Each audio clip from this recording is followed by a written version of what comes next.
What's going on, guys? Anime Yokage back at it again, and today we're jumping back into One Piece with chapter 1119. Again, just like last week, this chapter isn't very long, but we are getting some mysteries solved and a little bit more exposition, so let's jump right back into it without further ado. So we come back straight into whenever Stussy is talking to Kaku now that Kaku has been released. Stussy is trying to plead to Kaku, trying to mend the relationship and let him know that she cares about him, but Kaku's not having any of it. And obviously he cares too because he's starting to break down into tears. He's stressing to her that he can't believe that she even thought they were friends then if she was just some kind of relentless associate of Vegapunk.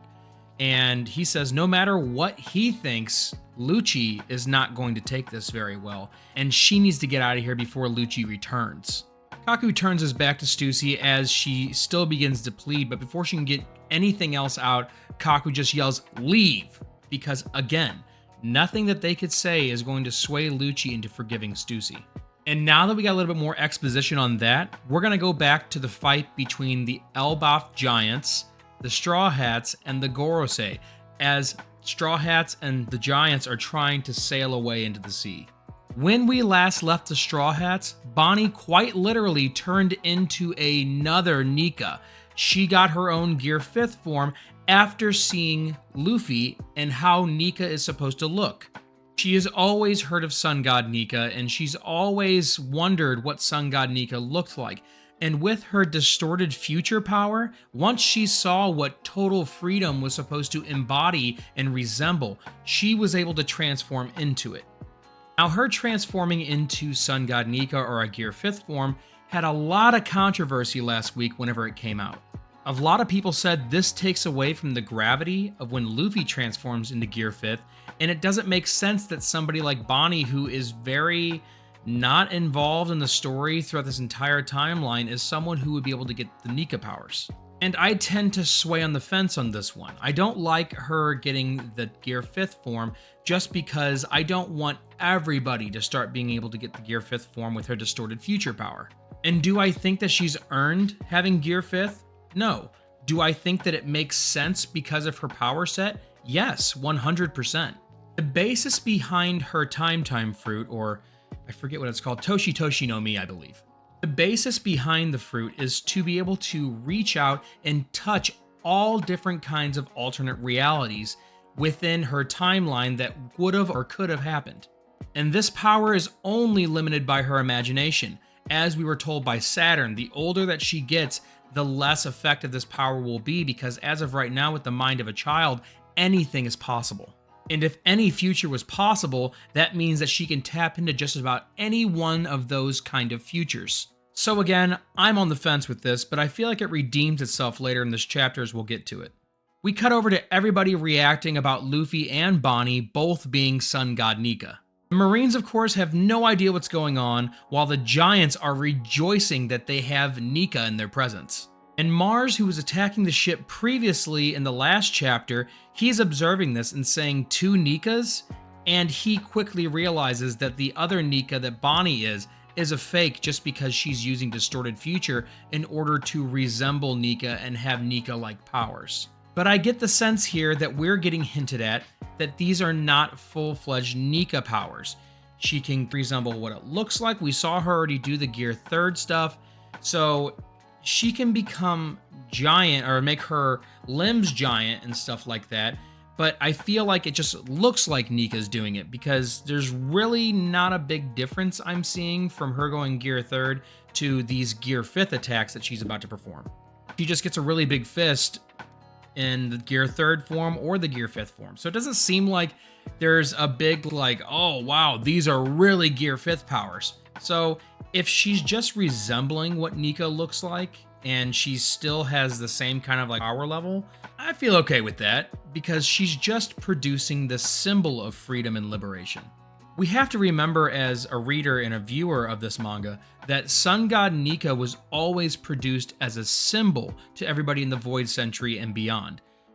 The sight of Sun God Nika is a pure symbol of liberation and freedom. So the sight of Sun God Nika is arguably more powerful than the actual powers and movesets that Gear 5th brings with it. The symbol is towering when it comes to the actual power. Mars quickly attacks again with his fire breath and says, "Don't get ahead of yourselves." And that's whenever Luffy explains to everybody, hey, nothing hurts these guys. Even if they get crushed or sliced up, nothing hurts them. And that's why they need to devise a new plan in order to get this Gorosei off their back. Luffy goes into his signature balloon kind of form that we've seen time and time again in order to block the fire attack coming from Mars. And as he's getting burnt to a crisp, we can see his eyes popping out of his head and everything. He yells out to everybody that they need to attack Luffy with their full force power. Don't hold anything back. And yes, I said that correctly. He tells them that they need to attack him. They need to attack Luffy. If you guys ever seen like someone get attacked with one of those big giant yoga balls, that's what's about to happen to Mars. And the people that are going to be attacking Luffy are Sanji, Frankie, and Bonnie. Sanji's verifying that this is what you're trying to do. You want us to attack you, so it throws you straight at Mars.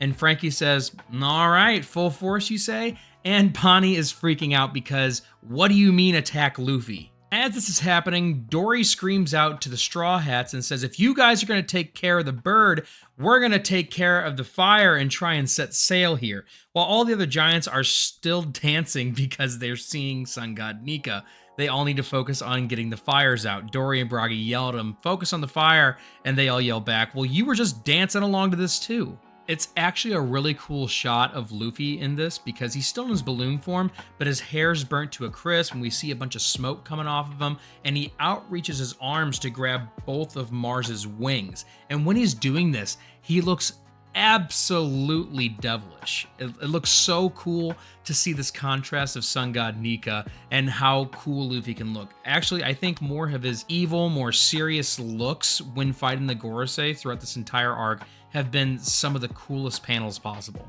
And I'm glad Oda isn't using this all the time so it loses its flair. Every time it's come on screen so far, it's really, really cool to see. And as he's reaching out and grabbing Mars's arms, he yells, everybody attack me while I got a hold of him. So we see Sanji pumping up Ifrit Jambe.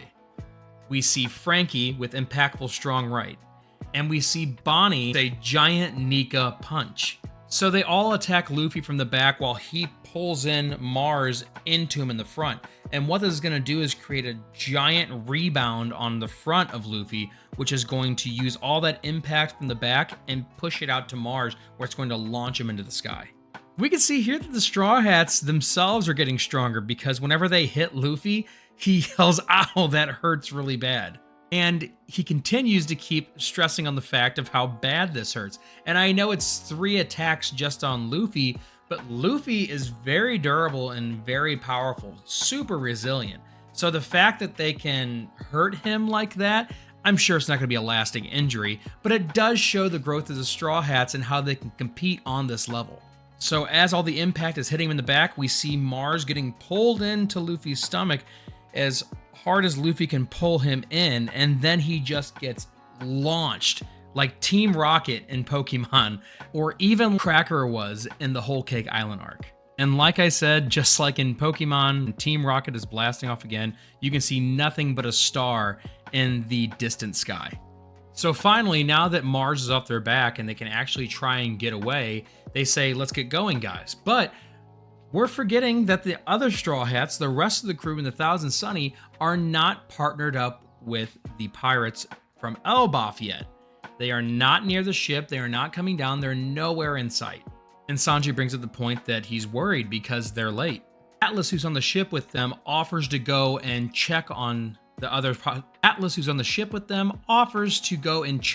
Straw Hat pirates and make sure that they are getting along safely because York is monitoring the other satellite Vegapunks. So Atlas knows this, and Atlas is kind of suspicious that York may be tracking Lilith and stopping their plans. We then immediately cut over where we see the ancient robot again, still sinking into the ocean. But we can see inside the giant robot that the transmission from Vegapunk is continuing again. They didn't destroy the Dendem Mushi, they just disrupted it for a moment. So the transition begins and continues. As that transmission continues, we start going around the world again and seeing everybody who's tuning into the transmission to get the message from Vegapunk. We tune into Whole Cake Island where we see Katakuri standing there watching the transmission and some of the other children of Big Mom. One of the people that we see that we haven't seen in a long time is Charlotte Moscato. And if you guys remember, whenever we first got introduced to Big Mom and the Whole Cake Island, she was in a hunger pang. And she stole all the years away from Moscato, which I thought had killed him. I thought he would be done after that. But in Oda fashion, Moscato is right here and he looks completely intact, young, and there's nothing wrong with him. So if you were waiting for a Moscato reappearance, here you go. Long awaited. Good job on your patience. Another panel that we get is we see Vivi and Morgans, and they are reacting. It's back on. So now they get to try and hear the full transmission yet again. That's when York chimes in and she tells the elders, you guys only disrupted the memory circuit within the Den Den Mushi. You didn't destroy it. You need to go destroy the actual Den Den Mushi in order to stop this transition. But the problem is the ancient robot is now in the sea, which he won't be for long, spoiler alert, but he's down in the sea, so how could they possibly go and destroy the Den Den Mushi now? Vegapunk in his transmission is talking about the will of D. He's talking about all these people who have the will of D. He's talking about all the people that have the will of D in their name, and those people who have suffered because they have the will of D in their name.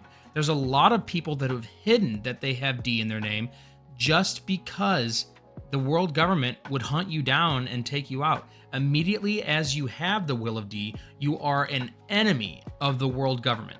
It's just, that's the way it's written. These people are meant to liberate the world, even if it's in their own way.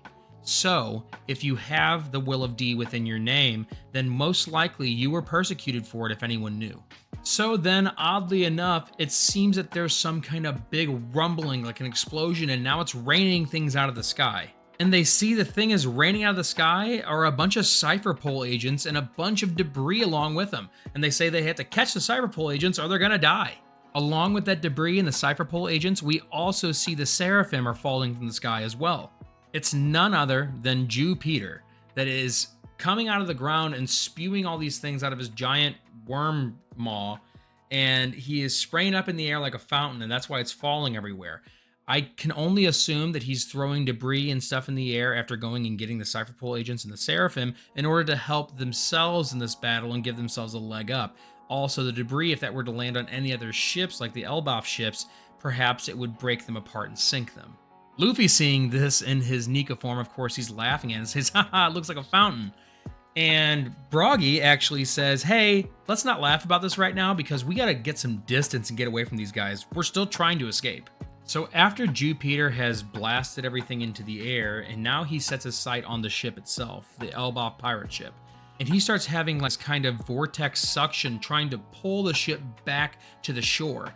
And since the sails are up, the wind is working against them, and it's taking away all the progress that they've made trying to escape from the island. So they decide to furl the sails and start using the ship's oars instead. We don't get to see them try and get away with this, but it's a good tactic immediately, and I haven't seen a lot of ships that have oars on the side like a Viking ship would. Luffy getting mad at this and trying to deter the Gorosei from thwarting their escape anymore, jumps out towards Jupiter and hits him with a giant fist, calling him a bastard in the process. So he stops Jupiter from pulling the ship in back towards the shore, but while this is happening and while Luffy is busy punching Jupiter, Warcry jumps off the shore and past Luffy towards the ship, trying to crash into it and destroy it. So as I said, Warcry is jumping off the shore and straight towards the ship, and Luffy warns everybody on the ship, his skin is super tough, you may not be able to hurt him, so embrace for impact. And we get a cool scene profile shot of Warcry jumping off the shore and towards the ship. It really shows the size of the Gorosei whenever they're transformed. Also, in contrast, it shows the massive size behind the giant warrior pirate ship. And this is where we get kind of the balancing that I really wanted to see from Oda whenever it comes to Bonnie transforming into the Gear 5th Nika form. We see Bonnie on the ground, and whenever she is asked to get up and help, because obviously she is a sun god Nika now, she is already transformed and regressed back into her true child form because the sun god Nika form is too strainful on her. She could only do it for what seemed to be maybe 30 seconds just because it's so harsh and demanding on her body. It completely drains her of all of her energy. And this is something that I wanted to see to balance it out. Like I said, the image and the symbol of Nika is so much more powerful than any attack that he could produce when it comes to the world view and what it means to a lot of people in the world. So her getting to become Sun God Nika and show more of that symbol was big enough in itself, and it didn't require her being able to use the powers to any extent. I think she got maybe 2 attacks off. One in this chapter, and it was against Luffy, but 2 attacks total, I believe. So I'm happy with this. It seems that the problem has fixed itself, which is what I was hoping for. But now, the moment that we've all been waiting for, and the moment that a lot of us gave up on, we see some action from the ancient robot. And that's whenever we start getting this inner dialogue voice that's speaking to the robot. And it says, "Listen up, Emeth," which I guess the robot's name is Emeth. Emeth or Emeth, I don't know. I'm sure we'll find out one day how to pronounce it. But the inner dialogue says, "The time is at hand." And we see a inner dialogue box from Emeth saying, "The time?" And that's whenever the giant robot rises out of the water and strikes Warcurry across the face, completely sucker punches him. And we know how tough Warcurry is. The ancient robot is actually able to break off one of his giant tusks, which, seeing how tough he is from before, that is an actual huge feat. Luffy in Gear 5th was not doing that much damage to him, and definitely not Gear 4th. He wasn't doing any damage at all. The giants see this and they're freaking out, going, "Who is that?" They have I don't even know if they know what robots are or anything like that. They're pretty primitive when it comes to their society and the technological advances of the giants on Elbaf. But that's when we see Luffy with stars in his eyes, almost getting ready to cry because the giant robot is there. He's finally getting to see it in action, and it actually saves them. So this is a short chapter. I still think it's a good chapter. I think it has a lot of good energy things in it. It has some questions answered, and it's moving the story along in a way that I really love to see. So I feel like it's a really good chapter, and I'm not disappointed by this at all. But we are going on break next week. And since we're going on break next week, I think the break from Jujutsu Kaisen ends this upcoming week. So we'll have a video on that instead. If you guys want to see more from me, go ahead and tune in. I'll be posting the My Hero Academia updates, also along with JJK. And I'm still trying to get Boruto done. I know it only comes out once a month, but sometimes I'm just having hard to find the time to be able to do it. But I am going to get it out for you guys. Don't worry. So thank you guys. So if you like what you read in the chapter, or you liked what was said here, go ahead and drop a comment down below. Go ahead and interact with me. I love getting to talk to you guys. And thanks for tuning in. I'm Anime Okage. See you later.